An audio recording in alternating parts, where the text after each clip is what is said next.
आज रिम्पा को मैं पालक के पकौड़े बनाना बता रही हूँ। तो आप सभी देख लीजिए कैसे कैसे बनते हैं। पहले इसने बारीक बारीक काट लिया पालक को, अच्छे से वॉश करके तब काटा है। पहले वॉश कर लेते हैं क्योंकि नहीं तो किरकिरी जो होते हैं आ जाती है। वॉश कर लिया, उसके बाद इसमें अदरक लहसुन का कूट के डाला है। ये देखिए अदरक लहसुन को कुंडी में कूट करके वो डाला।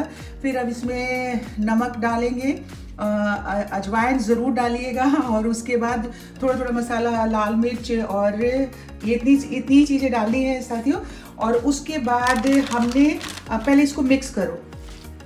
इसको हमेशा ये जब पकौड़े वगैरह बनाने होते हैं ना तो बहुत अच्छे से हैंड को वॉश कर लेना चाहिए। इसको मिक्स कर लिया। अब इसमें हमने डालना है थोड़ा थोड़ा बेसन डालना है, और अगर एक ही बार में बहुत सारा बेसन डाल दिया तो इसमें गांठें पड़ जाती हैं और फिर वो उसे बनाना मुश्किल होता है। तो धीरे धीरे आप इसको मिक्स करते जाओ। हाँ, इसको पहले पूरा मिक्स कर लो, ठीक है।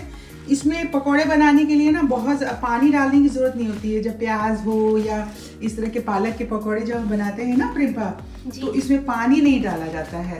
पानी डालने से ना फिर वो गीला हो जाता है, और बेसन ज़्यादा हो गया अगर तो उसमें फिर मुश्किल ये होता है कि खाने में पकौड़े कड़े हो जाते हैं। अब 1 चम्मच और डाला हमने। अब इसको भी और मिक्स कर लेंगे। इसी तरह थोड़ा थोड़ा डाल के हमको मिक्स करके देखना होता है। जब बाइंड करने लायक हो जाए ना, बस उतना ही में उसे हम छोड़ देंगे। अभी थोड़ा सा और डालते हैं। तो ये देखिए 1 चम्मच हमने बेसन और डाल दिया। तो आप ऐसे करके दिखाओ रिम्पा। सॉरी, अब ऐसे करके या तो आप गोल पकौड़े बनाएं या इसके बड़े बड़े छोटे बनाएं, लंबे बनाएं। तो इस तरीके से ये देखिए, इस तरीके से हम ऐसे उठाते जाएंगे और कढ़ाई में डालते जाएंगे यूं करके। तो लेकिन अभी ये तैयार हो गया है। इसे हम थोड़ी देर, आधा घंटा तक ऐसे डाल के सारा और ढक करके कवर करके अभी इसको रख देंगे, और इतनी देर हम कढ़ी प्रिपेयर करेंगे, ठीक है। अब यहाँ पे सिंपल 2 कटोरी दही ली थी, उसमें 2 चम्मच बेसन डाल के घोल के उबलने के लिए रख दिया था। अब ये कढ़ाई रख दिया है तेल गरम करने के लिए। सरसों के तेल में ही पकौड़े ज़्यादातर हम बनाते हैं, और अब इसको रखे हुए भी आधा घंटा से ज़्यादा हो गया है। अब इसमें पकौड़े तलेंगे, और तल के फटाफट जो है कढ़ाई, ये जो कढ़ी है वो उबल चुकी है, और इसमें डायरेक्ट हम इसमें डालते चले जाएंगे, और कुछ पकौड़े खाने के लिए भी हम रख लेंगे।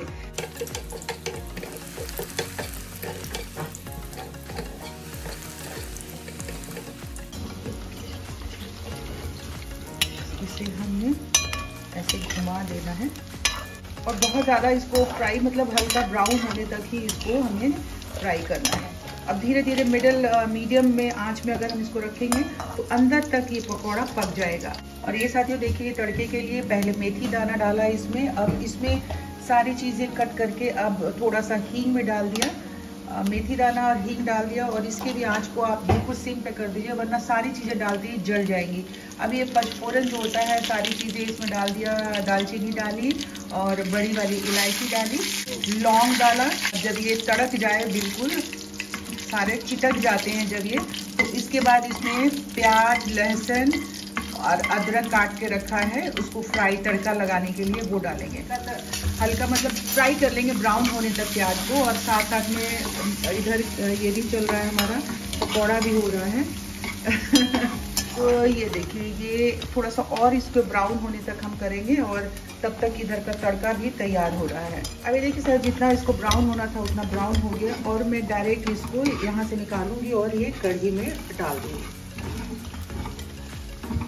इतने पकौड़े बहुत ज़्यादा हैं, 2 लोगों के खाने का मसाला भी बिल्कुल तैयार हो गया है। अब ये इसको तड़के को हम इसे कढ़ी में पलट देंगे सारा।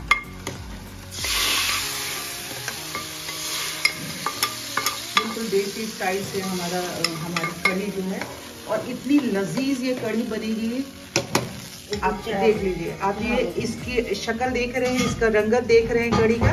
अब इसे फाइनली 1 उबाला देंगे, और 1 उबाले के बाद कढ़ी इतनी लजीज तैयार होगी। आप देख लीजिए क्या रंग खिला है, कितना लजीज ये कढ़ी तैयार हुई है। ये जो कढ़ी की रेसिपी मैंने आपको दिखाई ना, उसके पीछे एक कहानी है। क्योंकि रिम्पा है जो हमारी कुक है ना बॉदी, उनकी बेटी, इसको सीखने का बहुत शौक है। तो ये 1-2 बार इसने बनाया जब भी आकर के ना खाना, तो कढ़ी जब मैंने इसको कही बनाने के लिए, तो पकौड़े इतने हार्ड होते हैं कि किसी के सर पे मार दो तो टूट जाए।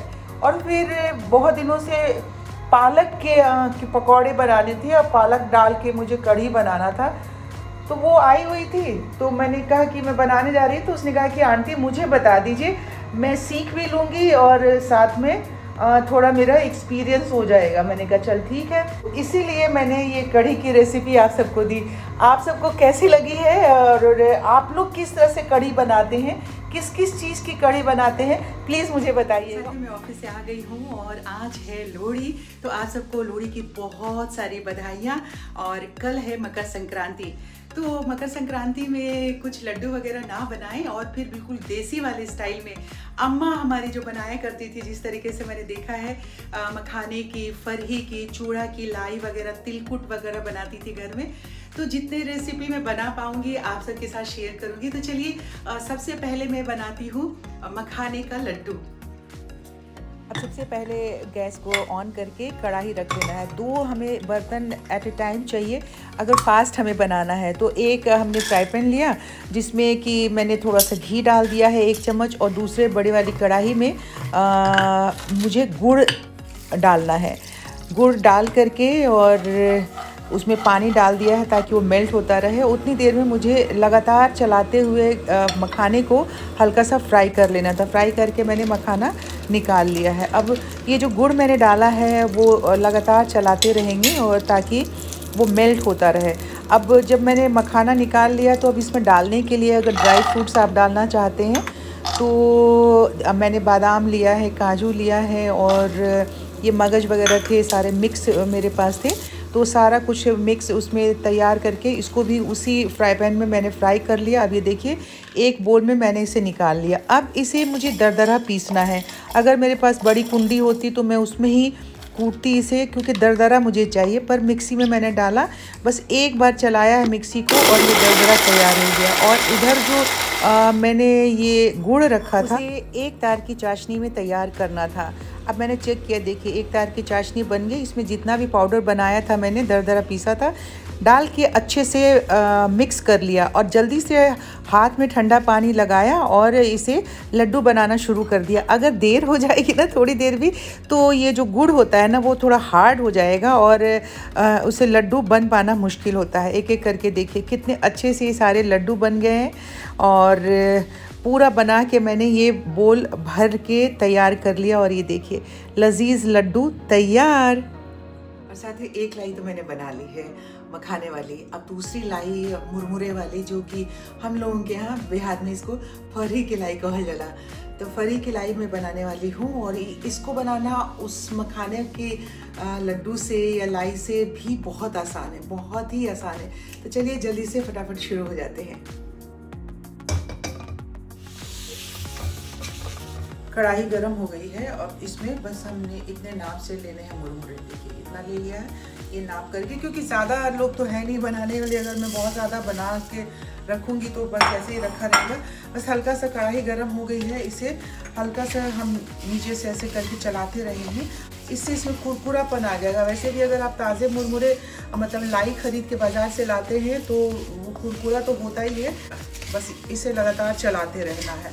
अब इसको चेक करने के लिए ना साथियों, बस एक मुरमुरा इसमें से उठाएंगे और इसे उंगली में दबा के देखें। देखिए ये पाउडर बन जा रहा है, मतलब कि ये बिल्कुल जितना हमें इसको भुनना है ड्राई हो चुका है। अब इसको हमने निकाल के एक बर्तन में रख लेंगे। अब ये देखिए साथियों हमने इसमें डाल दिया है गुड़। गैस को बिल्कुल मीडियम या सिम पे रखना है और लगातार इसे चलाते रहना है। अनुपात ऐसा होगा कि 3 हिस्सा अगर हमने फरही लिया है तो 1 हिस्सा गुड़ लेना है। इसी नाप से आप इसे तैयार कर सकते हैं। अगर 3 कटोरी आपने फरही ली है तो 1 कटोरी गुड़ जो है को क्रश करके लीजिए और उसे बस लगातार यूं ही ऐसे ऐसे चलाते रहिए। आप गुड़ की भेली या ढेला जो भी मिलता है उसे अगर थोड़ा सा क्रश करके हम डालेंगे तो जल्दी ही मेल्ट हो जाता है और इसी तरह से ये मेल्ट होता जाएगा। अब ये है कि जब ये चाशनी तैयार हो गई है तो हमें एक और ख़ास चीज़ यहाँ पे ध्यान देना होता है कि चाशनी कितनी तैयार करनी है। अम्मा कहती थी कि 3 तार की चाशनी होनी चाहिए। अब ये देखिए, अभी 1 तार की ये चाशनी है, अब ये दूसरा तार आ गया, मतलब 2 बूंदें इसमें से निकल रही हैं, तो ये 2 तार की चाशनी तैयार हो गई है। लगभग अगर हम थोड़ी देर और इसे इसी तरीके से चलाएंगे, पकाएंगे गुड़ को, और इसके बाद इसमें मिक्स कर देंगे, मतलब 2.5 से 3 तार की चाशनी तैयार हो जाएगी, ताकि लड्डू जो बनाएंगे हम फरही का या लाई, तो वो अच्छे से बाइंड हो जाएगा, एक दूसरे को पकड़ लेगा बढ़िया से। अब चाशनी बिल्कुल तैयार हो चुकी है। अब इसमें हमें फ़ौरन ही जो फरही रखा है फ्राई करके, उसको इसमें मिक्स कर देना है। अब मिक्स करने के लिए जितना भी फरही मैंने फ्राई करके रखा था, उसके अनुपात से गुड़ के हमें डाल के, और एक ही बार में टोटल डालना होता है। थोड़ा थोड़ा करके डालेंगे तो किसी फरही के ऊपर ज़्यादा लेयरिंग हो जाएगी गुड़ की और किसी पे कम होगी। लेकिन हमने जितने की लाई तैयार करनी है, जिस अनुपात में गुड़ को मेल्ट किया है, बस उतना सारा फरही इसमें डालेंगे और इसी तरीके से अच्छे से हम इसे चलाते जाएंगे। ध्यान रखिए कि जल्दी फटाफट इसे चला के और फिर इसकी बाइंडिंग करेंगे, लड्डू बनाएंगे, नहीं तो गुड़ ठंडा होते ही फिर से वो हार्ड हो जाएगा। तो इसे हम जल्दी जल्दी मिक्स कर लेते हैं। अभी देखिए साथियों, बहुत अच्छे से फाइनली बढ़िया से पूरी फरही पे गुड़ जो है वो चढ़ चुका है, लेयरिंग हो चुकी है, ये तैयार हो चुका है। और अब हमें लड्डू बनाना शुरू कर देना चाहिए। जैसे ही रोकेंगे तो ये फिर पूरा मिक्सचर ख़राब हो जाएगा।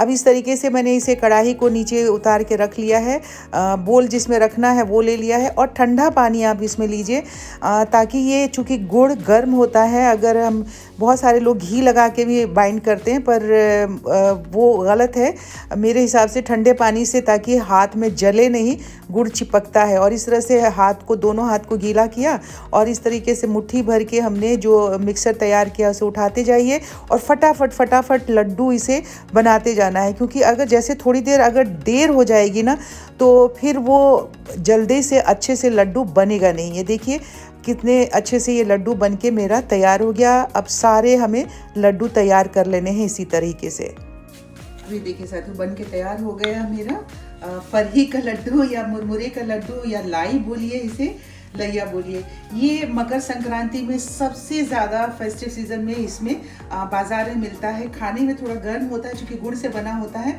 और स्वादिष्ट तो क्या कहना, बिल्कुल देसी टाइप का अम्मा वाली रेसिपी के साथ मैंने ये बनाया है। और अब आप भी बनाइए और ट्राई कीजिए और बताइए कि कैसा बना है। और साथियों, मेरे दोनों तरह के लड्डू बन के तैयार हो गए हैं और दोनों लड्डू को डब्बे में डाल के रख दिया है। ये देखिए, ये देख रहे हैं, दोनों लड्डू तैयार और डब्बे में डाल के इसे रख दिया है। मुझे तो देखने में बहुत ही अच्छा लग रहा है, और मेरी मेहनत है तो किसकी अपनी मेहनत अच्छी नहीं लगती है। अगर आप सब इसे ट्राई करेंगे, बनाएंगे, तो मुझे ज़रूर टैग कीजिएगा कि आपने इस लड्डू को ट्राई किया है। और दही चूड़ा में डाल करके इस लड्डू को खाने में बहुत ही लजीज लगता है, और बहुत पौष्टिक और ताकतवर दोनों लड्डू तैयार हुए हैं। तो भाई, अब आज की इस वीडियो का यहीं पे समापन करूंगी, क्योंकि मैं बहुत एग्जॉस्ट हो चुकी हूँ, आप सबको लग रहा है। अब ये 2 लड्डू तैयार किए, बहुत सारी और भी रेसिपी मुझे दिमाग में था कि आप सबके साथ शेयर करूंगी, पर आज मैं अब कुछ भी नहीं कर पाऊंगी, और इस वीडियो का समापन यहीं पे कर रही हूँ। इसके बाद मुझे एडिटिंग भी करनी है, वॉइस ओवर वगैरह सारा करके तैयार करना है अपने वीडियो को। तो आपसे मिलते हैं कल एक और नए ब्लॉग के साथ। तो कल मिलते हैं। आप सब अपनी सेहत का बहुत सारा ख्याल रखिए। मौसम थोड़ा बदलेगा, और हमेशा मकर संक्रांति वाले दिन बारिश तो होती है ना, तो उसका भी ख्याल रखिएगा। चैनल सब्सक्राइब नहीं किया है तो सब्सक्राइब कर लीजिए, वीडियो को लाइक कर दीजिए। मेरी मेहनत के लिए इतना सारा, सब आपके लिए ही मेहनत करती रहती हूँ, वरना हमारे यहाँ लैया खाने वाला कौन है। कमल खाते नहीं है मीठा, और मैं भी बहुत कम ही मीठा खाती हूँ, तो इसलिए लाइक तो करना एक बनता है ना, ठीक है, और शेयर कीजिए। कल मिलते हैं, सेहत का ध्यान रखिए। Bye bye, good night, happy Makar Sankranti.